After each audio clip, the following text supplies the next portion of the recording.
เดี๋ยวแปลง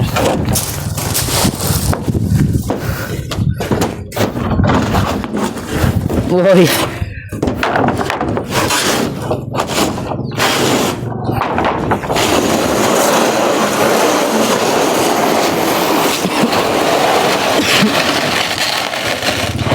เอากันดึงอีก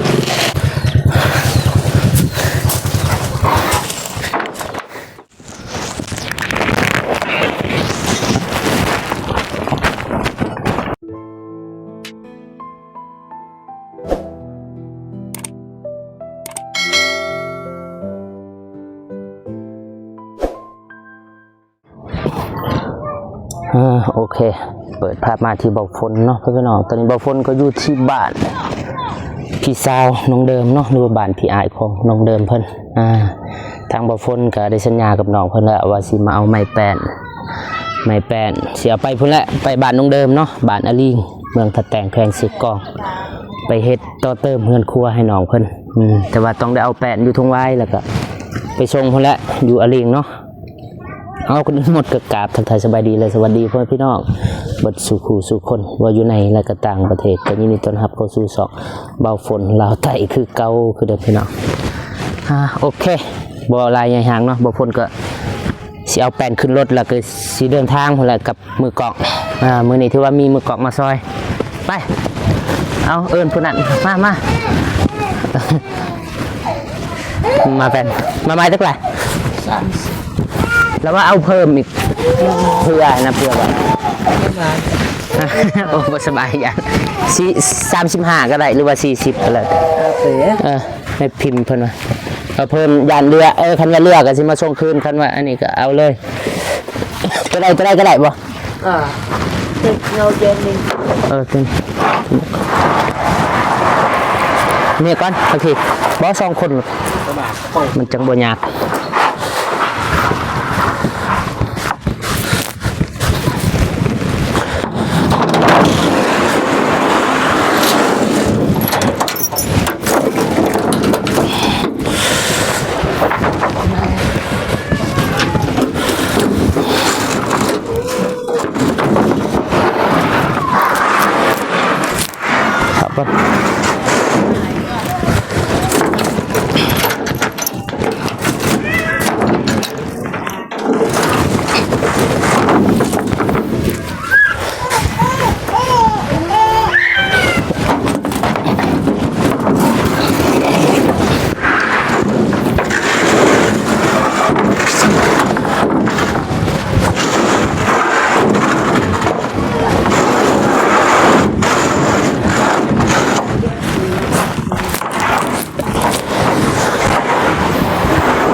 แต่น่าจะมันได้เลยจงบัดไม่ประกาย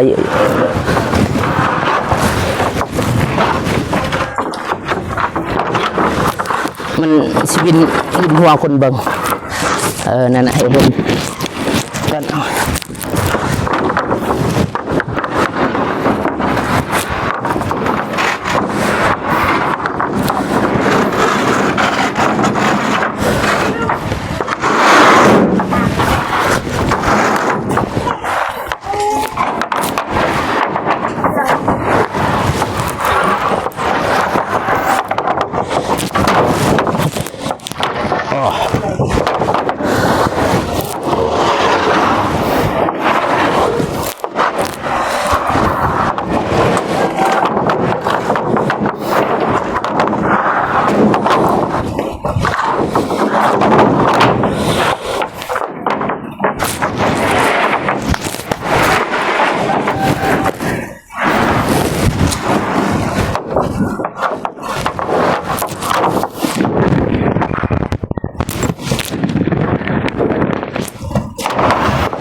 นับหรอ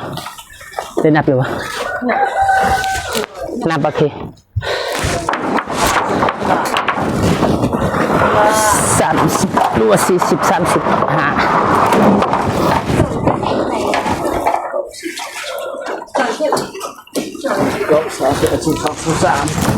ยังหลายเนาะ จะสอบสาม เบ็ดเลยที่มาสิริพรไปใช่ถ้าขึ้นไปเลย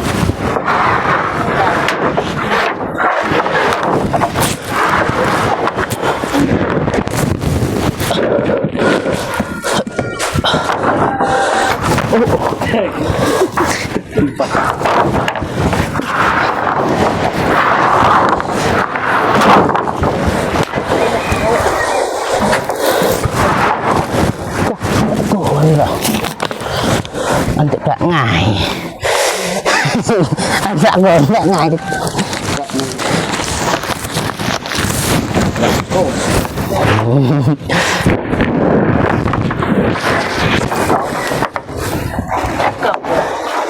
เนาะเราไอ้แฟนบันฮะ35ก็ได้35ก่อน3531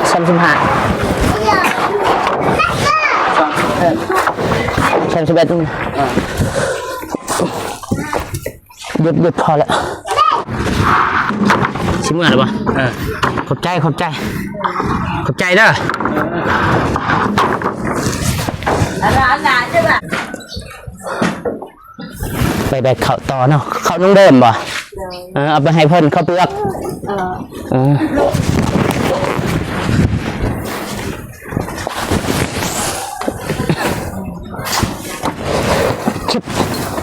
นี่ป่ะเอาถึงเลยน้องสาวเป็นไง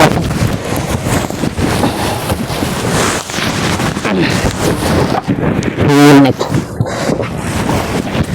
จะสุจับพีเน็ต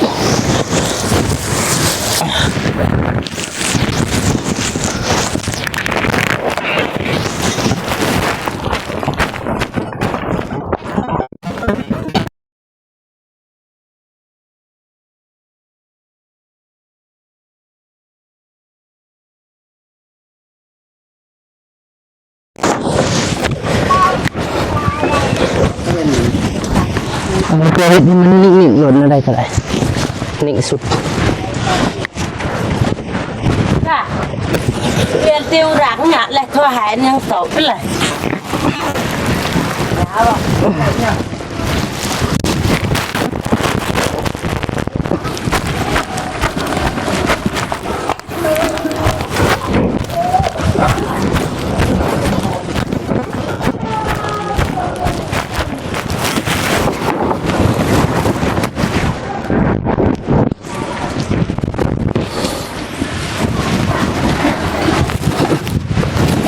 ไปเกิดน้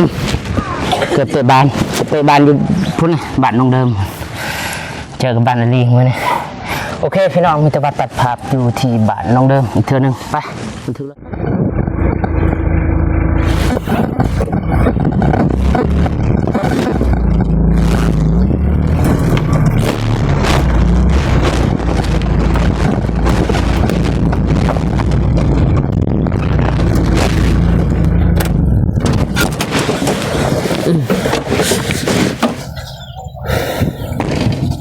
แจ้งป่ะ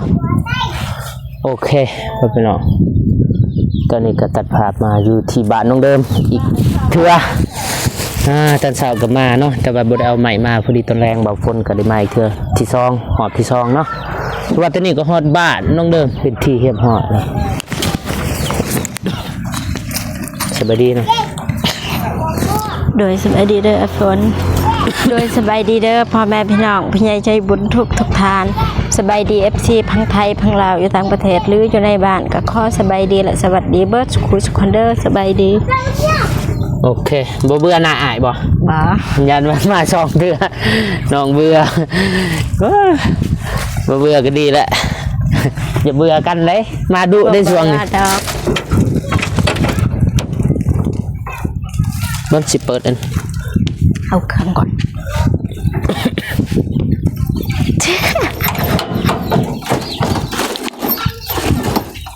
ลืมกระยาแหละปะนะ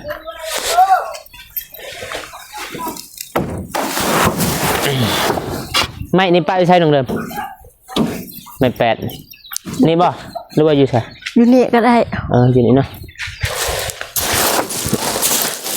ไอ้ตรงเดิมจับกล่องก็ได้มึงก็จะจับกล่องให้อายก็ได้ โดย สิผู้นี้สิซอยโอ้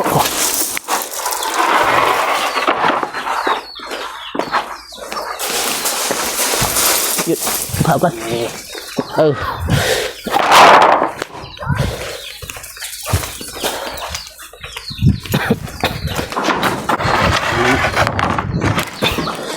ี่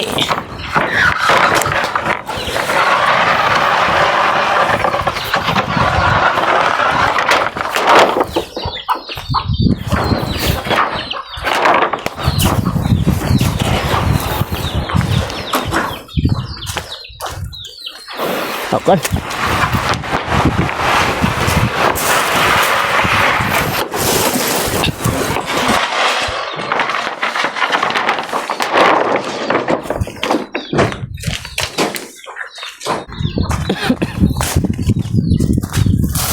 ได้ปะไม่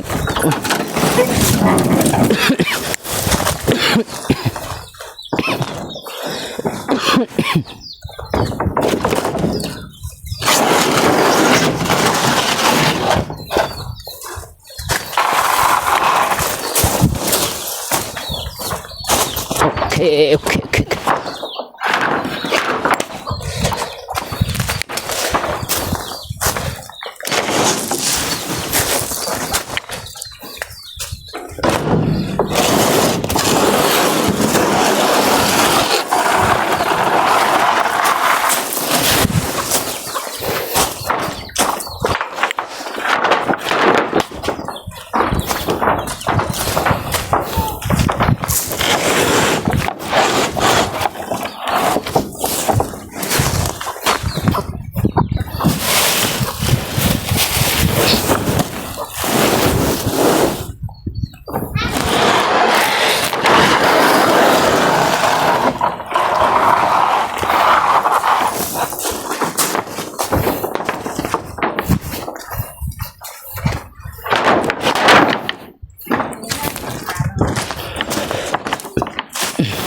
โอ้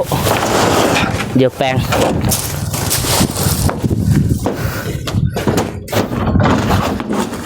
โอ้ย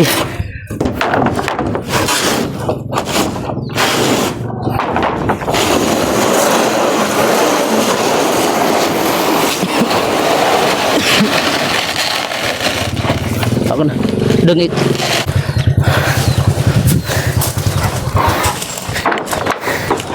คอยเลยสบายดีมาใช่ชิมมาซอยนี่บ้ามาเบิ้งมาซอยเบิ้งมาท่องนะเขาของเพื่อนเองแล้วมาจากเชียงราย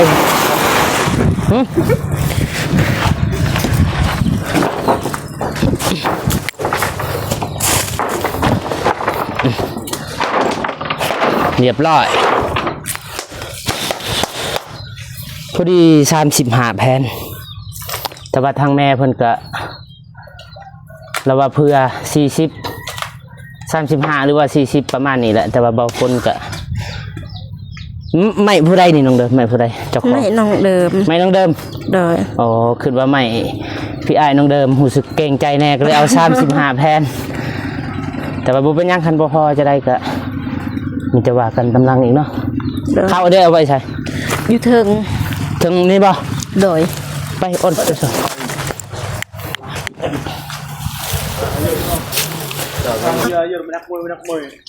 เยอะไม่ใช่กับสบายเนาะ จริงอยู่อากาศสบายอยู่อันนี้เนาะแม่นแล้วเฮือนครัวบ่มี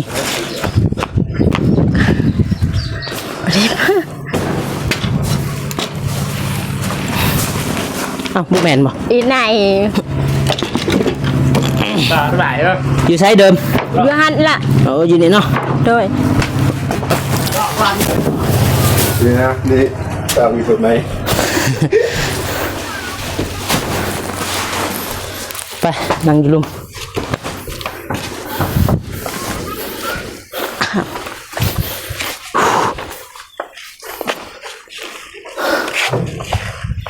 เอาจับมือเกาะมึงเดินมานั่งเมื่อขอบใจเด้อสองหนุ่ม ขอบใจหลายๆเด้อไอ้ใช้ฝน ไอ้อ่อน เพราะว่าเนื้อเมื่อยอยู่ตอนนี้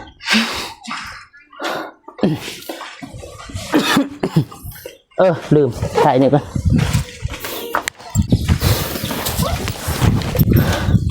เราใช้เป็นแผลครับแผล เรียบร้อยอ่ะสีนก็ไปกับมาเนาะเมื่อยน้ำรถคือกันในสีนนี่ สีนหมูที่ว่าบางคนได้ซื้อมาให้น้องตอนเช้านี่จ้ะแต่ว่าบางคนก็เมื่อบ้านเมื่อแช่อยู่ตู้เย็นบางคนเองเนาะเพราะว่าทางน้องเดิมก็บางท่านมีตู้แช่ยานมันเน่าก่อนแต่ว่าบางคนก็ลืมเนาะทางแม่เพิ่นให้แม่เพิ่นบ่ได้บอกดอกแต่ว่าตามบางคนคิดนะซอยไว้นะมีน้ำมันหรือเปล่าน้ำมันถอด มี น้ำมันพืชนะน้ำมันทอดเนาะ โดย ซอยนิดหน่อยตอนน้อยๆน้อยๆแล้วมาทอดแห้ง โด ทอด ย กรอบก็ได้นะซ้ำมันสุกประมาณนั้นแหละ โดย แล้วก็คือว่าทีมงานมายามหรือว่าสร้างมาเฮ็ดเฮือนก็เอาให้เพิ่นกิน โดย ตำกับบักตอกบักแตงนั่นแหละปนกันเนาะ คือเอามาอีกตอนแรกแต่ว่าน้องเดิมซอยแล้วก็มาทอดให้มันแห้งนะให้มันสุกแล้วก็ไว้อยู่ทงนี่ใส่กระไดบ่ให้สัตว์มากินเอามากินแมวจะไหนเอามากินนะโอเคเนาะพี่น้องที่ว่าเรียบร้อยเนาะใหม่ ตีคอ แม่นเฮือนครัวใหม่ที่ว่าน้องเดิมให้เบาฝนมาส่งเนาะก็ถือว่าเรียบร้อยหอด หอดบ้านหอดเฮือนน้องเดิมเป็นที่เรียบร้อยแล้วก็เบาฝนก็เอามา30เซนหรือว่า30แผ่นเนาะบ่แม่น35เนาะ35แผ่นเนาะมาใหญ่มาแต่ทงไว้พอดีมาส่งทางน้องเดิมที่ว่าตัวนี้ก็มาหอดจอดถึงเรียบร้อยแล้วก็ให้สร้างเพิ่นดำเนินเลยมื้ออื่นเพราะว่าใหม่ก็ครบแล้ว โดย บางคนก็บ่จักสิเว้าแล้วเพิ่นสิเฮ็ดหยังใหม่อันนี้บางคนก็บ่ทันฮู้แต่ว่าถ้าพ่อแม่พี่น้องหรือ FC ทุกๆคนเนาะไปลุ้นหรือว่าติดตามการเฮ็ดเฮือนของน้องเดิมว่าทางบ่ฝนเองบ่สิมาอัปเดตหรือว่าทีมงานเบิดทุกคนนั่นแหละว่าจะเป็นบ่เจ็บบ่ตูนบ่นงบ่โกบ่ก็หลายๆคนเนาะน้องหมอกน้องมิกน้องทราย สินี่คืออายเว้าน่ะ โดยขอบใจหลายๆอีกครั้งเด้อไอ้ โดย ใส่ เฉ พอ พาะกันนี่มือกล่องแล้วก็2คน ขอบใจหลายๆมือกล้อง ใช่ไหมนะบาเจ็บ แม่นบ่ พี่ เจ็บ เตะบ้านอยู่ไสว่าไอ้ใส่พล ฮะนี่เตะอยู่นี่ อยู่บ้านเฮาบ่ แม่น ไอ้ใส่พลกับสิเตะกันบ่ เตะสิโซให้เบิ่ง สิเสียให้ไอ้ใส่พลชนะ เด้อสบายดีเด้อบ่เจ็บเด้อ สบายดีเด้อ ไปดีเด้อไปจังได้มาจังได้โอเค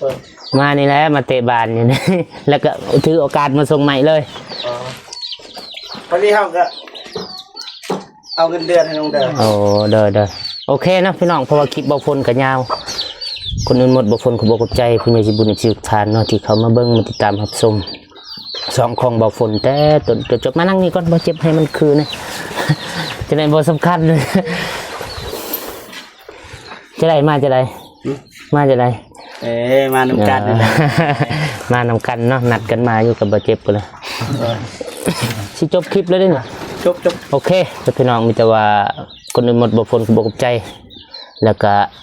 ขอให้ผู้ใหญ่ใจบุญในที่ทุกทานเนาะจงอยู่เย็นเป็นสุขสุขกายสุขใจสุขภาพแข็งแรงเด้อความเจ็บบ่ให้ได้ความไข้บ่มีให้ร่ำให้รวยปรารถนาสิ่งใดขอให้ได้สิ่งนั้นสมดังปรารถนาไปใส่มาใส่ไก่หอดจอดให้เทิงขอให้อายุมันขวัญยืนเด้อสาธุโอเค